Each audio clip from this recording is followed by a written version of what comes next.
Good morning, Bakersfield. Welcome to the Anna Morning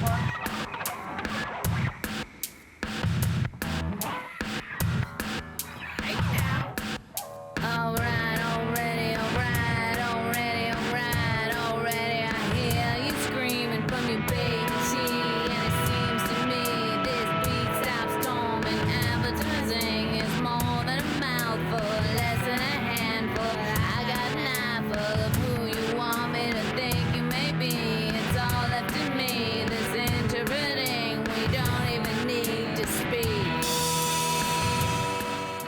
Hi, I'm Alicia Garcia, coming to you from the beautiful Doré Theater at CSUB.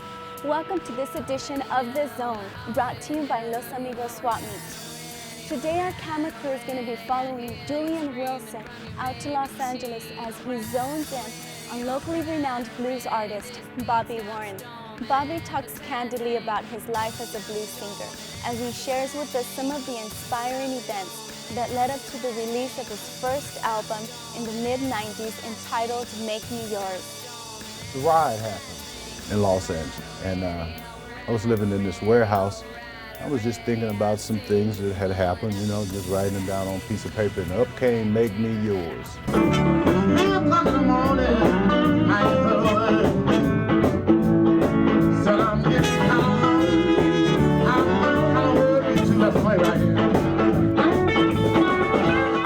During the show, we'll catch up with Jennifer Nunez, who spoke with Mr. Luzine Rawls at Good Time Records, who not only has the most unique collection of records in Southern California, but is also one of Bobby Warren's biggest supporters. Bobby been out there for a long time. He knows the rope, and he knows a whole lot of the old-time singers, and he's a very good singer. So stay tuned. We'll be back with more of The Zone in just a moment.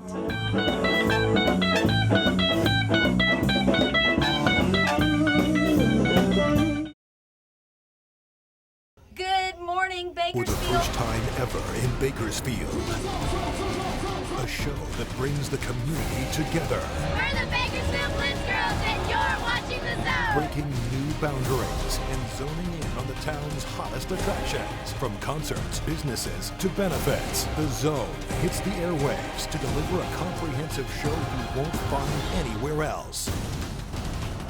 Step into The Zone. Coming soon.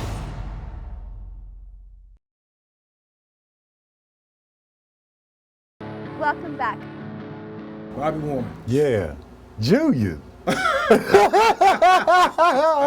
This is weird stuff, man, happening, you know. How you doing, man? I'm doing great. Oh man, tell me now. How you were in Bakersfield? What was that like? I mean, being there, and I mean, Bakersfield, man. I got to Bakersfield, man. It was like being in my hometown in Corinth, Mississippi. You know, I had a lot of flashbacks of things, good and bad, but mostly good in Bakersfield. I didn't have any problems in Bakersfield. I stumbled around there, man, and got to living around, you know, and talking to a bunch of people. And the peoples in Bakersfield just open arms, you know, took me in, because when I went there, I didn't have anything but the clothes on my back, really. And people bought food to me, man, money and stuff, you know, helped me find a place to live, you know. It was like I had landed into the Golden Gates, man, when I went to Bakersfield. wow. Now, how long you been playing? Whew-wee, then I'm gonna have to tell my age. Now I can tell the truth, 50 years. 50 years. 50 years. Wow. And where'd you get started? Where'd you get started? How'd you get started playing?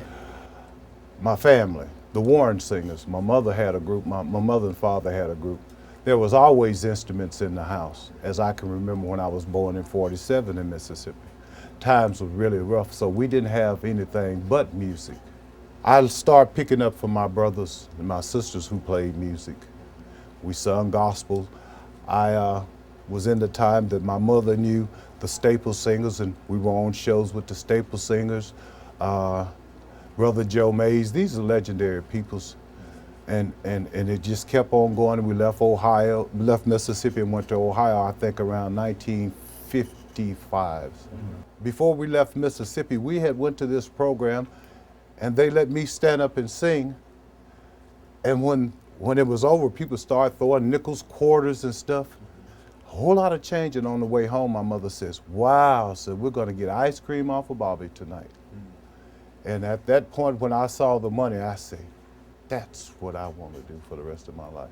Because she had told my father, he's not a cotton picker, you know, because we had the family farm still going. And one day he come down the road to give me a whooping because I wouldn't pick the cotton. And when he raised his hand to hit me, I just looked at him, I can remember it. And he says, Rosie? And she says, what? He said, might as well pack up and let's go home. And she says, why? I said, this guy ain't gonna pick no cotton. And she said, I told you he'd pick guitar, but never cotton. And that changed everything. And here it is, 12 midday. And I ain't heard a word from you.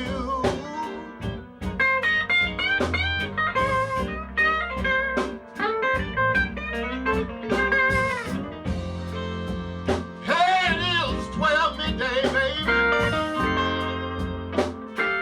And I ain't heard a word from you. Coming up next on The Zone, Bobby shares his true inspirations. You see, I got the blues. I got the blues just because of you. I was living in this warehouse. I was just thinking about some things that had happened, you know, just writing them down on a piece of paper, and up came Make Me Yours.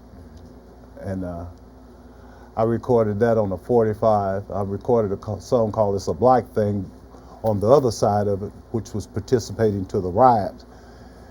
And we almost would have hit with this thing, you know. We took it to a big record company, and they says, no, we can't do anything with this black thing here, because we're having too much problem with it, with Ice-T and Cop Killer. We can't do nothing with this. So with the move to Bakersfield, that's all I had, okay? And when I got to Bakersfield, I found some friends, and everybody started putting a little equipment together. Next thing you know, my kitchen became a recording studio. and we had Make Me Yours, and then it came 3 o'clock in the morning, and people in Bakersfield bought enough of them, so I was able to get a car and pay my rent. So thank you to Bakersfield. Thank you to Bakersfield. Here comes the morning, I ain't heard a word. So I'm getting tired. I'm worried too. That's right here. Tell me about the second one, the inspiration behind I Slipped Up. That was the title. Okay, after I came out of Bakersfield, I still had Make Me Yours. Wonderful guy named Mr. Julian Wilson. I went in his liquor store one day and first approached him, I said, man, you ought to get into management, man. I need somebody to manage. He told me, he said, well, he said, I thought about it, but I ain't not quite ready. I got to look into this stuff some more. So after I had just moved back here and I stayed here for, I guess, maybe a year or so. And finally he popped up one day and he says, I want to manage you. And he take and Make Me Yours, and we've been riding on that sucker. He told me he didn't know what to do, but he knew what not to do.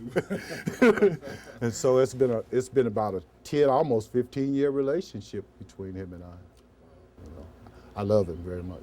How would you describe your style of blues? What would you call it? I don't know. I really don't know. I know I finally found out who Bobby Warren is, Okay. because here you go. There's still gospel roots down on the inside of me, okay, that surface all the time. A lot of songs get changed, the lyrics change, because of the gospel roots on the inside. So I have to, since I'm selling secular music, then the songs turn into, you know.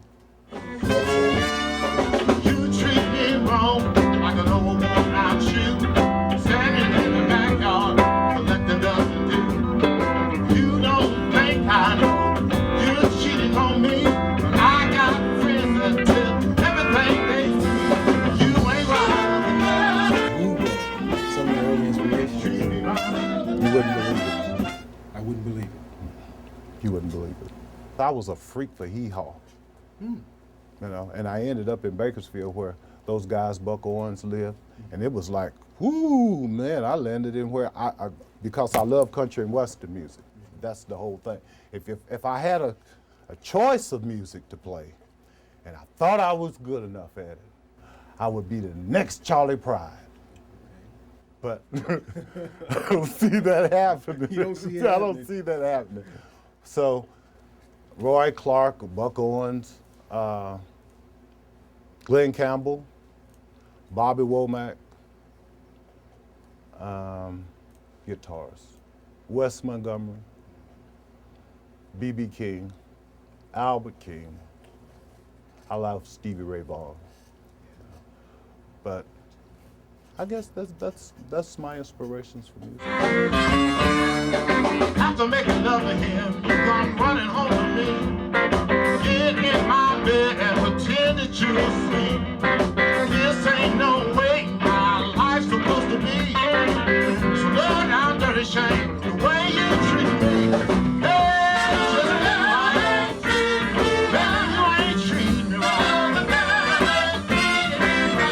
Cause all you ever do are the fuss and fight. You ain't right. Baby, you ain't treating me right.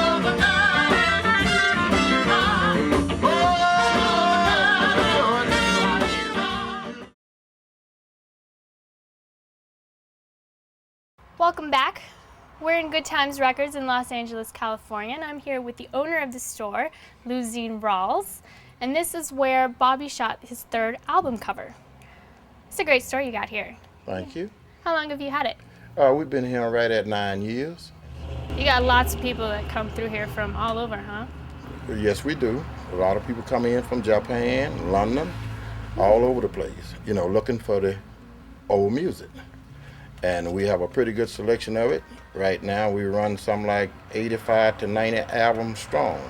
Oof. Yeah. It's a lot, and you got Bobby Warren's albums, of course. Oh, of course we do. Bobby's one of our main man. Yeah. Yes, so we have had his first, second, and this is his third album. Oh,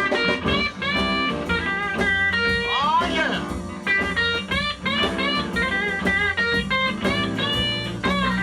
What do you think about Bobby's music? What makes him unique? Well, I think Bobby been out there for a long time. He knows the rope, and he knows a whole lot of the old-time singers, and he's a very good singer, you know, and I think that's what makes his music just that more, you know, good for this. It's good for not only the older people that are coming in, but for the younger folks coming up too nowadays, you know, because the blues is going to always be here.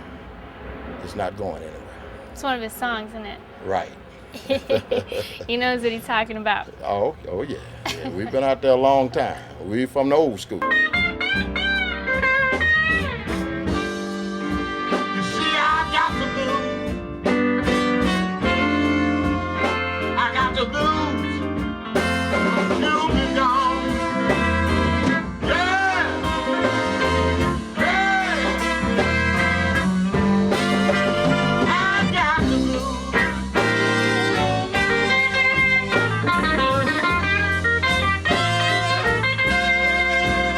I got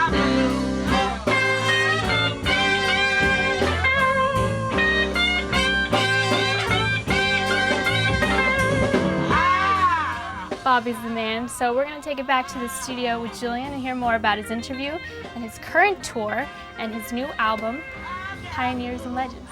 That's right. And All we right. hope it do good. Oh, it will. You have a third album that you Third just album. released. Yeah.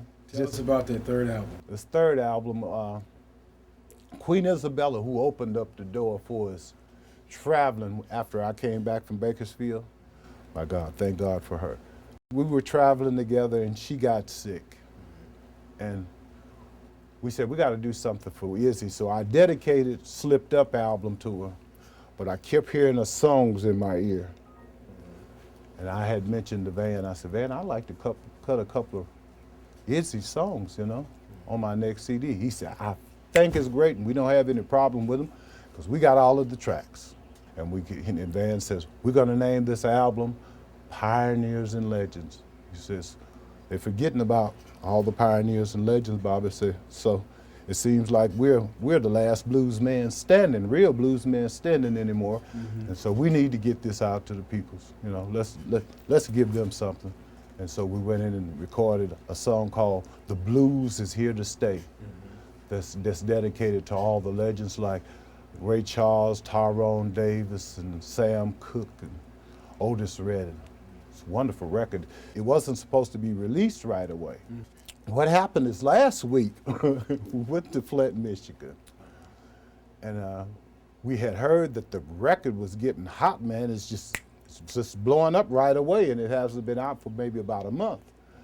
And Van said, we're gonna hold this album right here for a while. We're not gonna put it out. And so I went up on the stage. I got ready to go to the stage and play, and I looked on the table and I saw the album. I said, that for that album to be laying there, it's got to be for sale. And the things disappeared, like, too quick. You know, by the time I was on the stage and off, they were gone.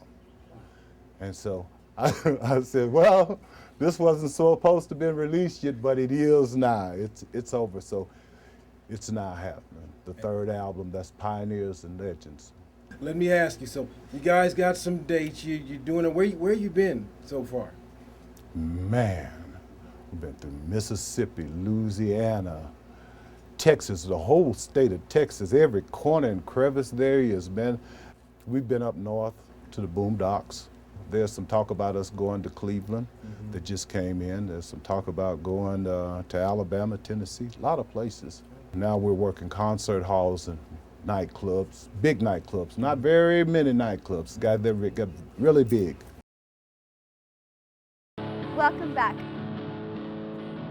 Tell me, why'd you leave Bakersfield? You know why. I know why. They don't know why. I got sick. And the doctor says I got to leave Bakersfield. I didn't want, that was like stabbing me in the heart with the knife. I wasn't ready for LA, but I knew I had to stay in California, so I came back up to LA. I went through a deal fighting with cancer for so long, man. I was up and down, up and down. And I don't like to try to put any religious beliefs off on anybody, but I just gotta say, man, God Almighty has been good to me. And that's what got you through. Yeah, thanks. Yeah, I know. So if it wasn't for faith and believing in God, I wouldn't have made it. I was supposed to be gone a couple of times, a few times. And then this last one I had 32 treatments of radiation in 32 days. That was what, a year and a half ago, almost. I don't have any problems with any cancer. Future Bobby Warren. The future Bobby Warren? Future Bobby Warren. Where we going? I heard B.B. King said, they asked him, what did he want? I want the whole world to be able to see Bobby Warren and hear Bobby Warren play and sing the blues. I'm taking that from the legendary B.B. King. That's what I want to do. Love has a strange way of catching up with you. And when love catches up with you, what are you going to do? If love should fade away, and you should never feel it no more, then you should ask, where's the world going to fall? Because there's love no more. Something made up. God bless you. Up next on The Zone, a special dedication by Bobby Warren. This number to all the people down through Kern County, especially down in Bakersfield.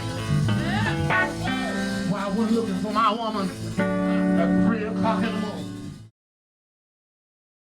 And that's all for our show today. As promised, here's a special dedication from Bobby Warren, his first hit single, 3 o'clock in the morning, from his first album entitled Make Me Yours. Well, I want to dedicate this number to all the people down through Kern County, especially down in Bakersfield.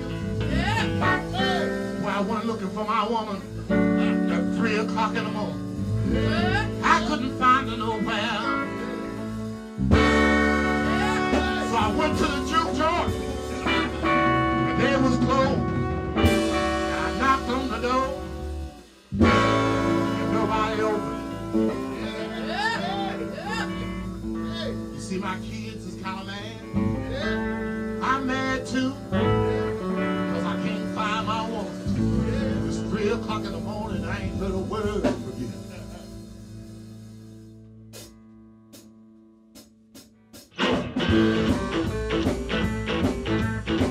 Hey, where's my old lady? I've been looking for her everywhere. I done been up and down Cottonwood Road. She ain't down there. Let me go up here and knock and see what's happening.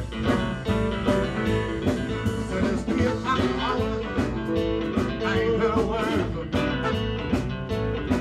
So it's 3 o'clock in the morning. I ain't heard a word from you. Said I'm getting kind of lonely. I'm getting kind of worried too.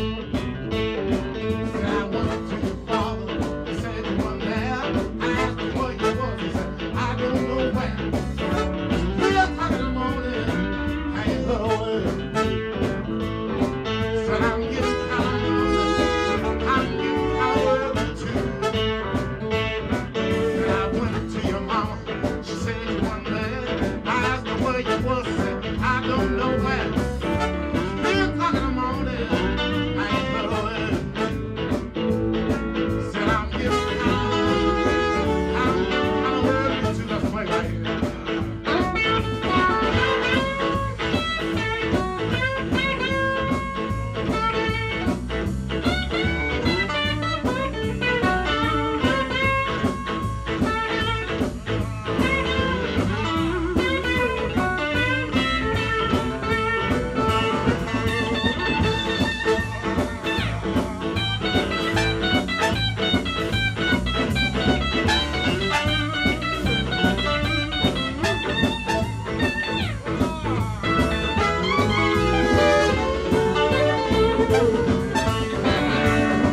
Said I'm coming to get you fast. And when I catch up with you, I'm gonna kick your